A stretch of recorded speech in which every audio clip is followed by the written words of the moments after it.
श्री हरिनाम स्तोत्र। गोविंदं गोकुलानंदं गोपालं गोपीवल्लभं गोवर्धनोत्तरं धीरं तं वन्दे गोमतीप्रियं नारायणं निराकारं नरवीरं नरोत्तमं नृसिंहनागनाथं च तं वन्दे नरकान्तकं पीताम्बरं पद्मनाभं पद्माक्षं पुरुषोत्तमं पवित्रं परमानन्दं तं वन्दे परमेश्वरं राघवं रामचन्द्रं च रावणारिं रमापतिं राजीवलोचनं रामं तं वन्दे रघुनन्दनं वामनं विश्वरूपं च वासुदेवं च विठ्ठलं विश्वेश्वरं विभुं व्यासं तं वन्दे वेदवल्लभं दामोदरं दिव्यसिंहं दयाळुं दीनदायकं दैत्यारिन्देवदेवेशं तं वन्दे देवकीसुतं मुरारिं माधवं मत्स्यं मुकुन्दं मुष्टिमर्दनं मुञ्जकेशं महाबाहुं तं वन्दे मधुसूदनं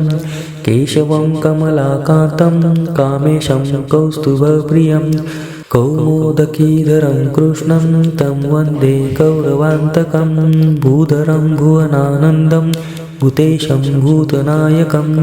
भावनैकं भुजङ्गेशं तं वन्दे भवनाशनं जनार्दनं जगन्नाथं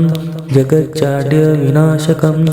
जमदग्निं परं ज्योतिस्तं वन्दे जलशायिनं चतुर्भुजं चिदानन्दं मल्लचाणूरमर्दनं चराचरगुरुं देवं तं वन्दे चक्रपाणिनं श्रियकरं श्रियोनाथं श्रीधरं श्रीवरप्रदं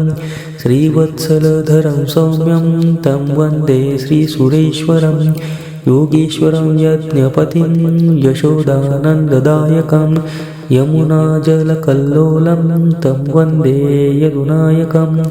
शालिग्रामशिलशोद्धं शङ्खचक्रोपशोभितं सुरासुरे सदा सेव्यं तं वन्दे साधुवल्लभं त्रिविक्रमं तपोमूर्तिं त्रिविधभोगनाशनं त्रिस्थलं तीर्थराजेन्द्रं तं वन्दे तुलसीप्रियम्।